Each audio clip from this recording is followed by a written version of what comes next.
दोस्तों नमस्ते, प्रणाम, जय श्री राम जी, राधे राधे। आप सबकी स्वागत करती हूँ अपने YouTube चैनल में।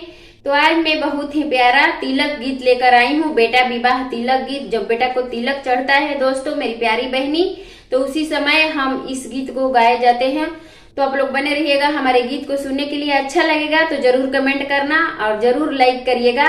मैं हाथ जोड़ करके विनती करती हूँ अपनी प्यारी बहनी, दीदी, माताएं, सखियों, सहेलियों, भाइयों से कि इस गीत को सुन करके जरूर कमेंट कर दीजिएगा और वीडियो को लाइक कर दीजिएगा और पूरा सुनिएगा। चलिए मैं सुनाने जा रही हूँ और जरूर कमेंट करिएगा और गीत को लाइक करिएगा, वीडियो को लाइक करिएगा।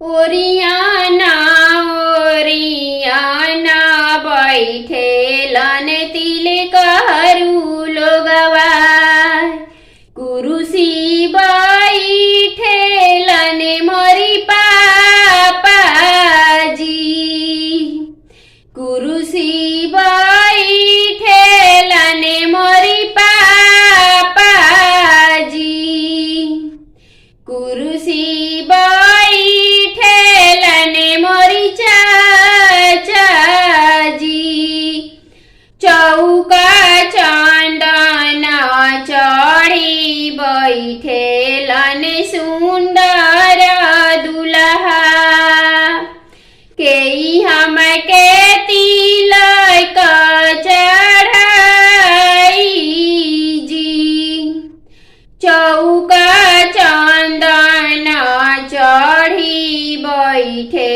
लन सुंदर दुल्हा, के हम के तिलक चढ़ाई जी। बिनती से बोले लन सरवा सुंदर सरवा, बिनती से बोले लन सरवा सुंदर सरवा, हम जीज के तिलक चढ़ाईब जी, हम जीज के तिलक चढ़ाईब जी।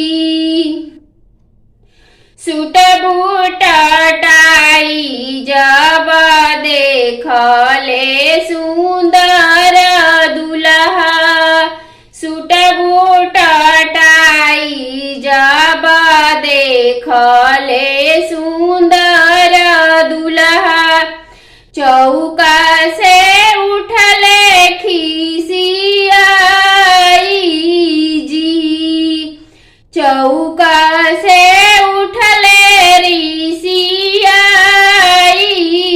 जी, काले काले ससुर के जब देखले सुंदर दुल्हा, काले काले तिलक हरू के जब देखले सुंदर दुल्हा, चौका से उठले खिसियाई जी, चौका से उठले रिसी आई जी। हम पापा जी तिलक ना चढ़ाई बजी, चौका से उठले पापा के आगे खाड़े भइले, चौका से उठले चाचा के आगे खाड़े भइले, हमें चाचा जी तिलक ना चढ़ाईब जी, हम पापा जी तिलक ना चढ़ाईब जी। बिनती से बोले लन सरवा सुंदर सरवा, बिनती से बोले लन सरवा सुंदर सरवा, सुनी जीजा जी बचनी हम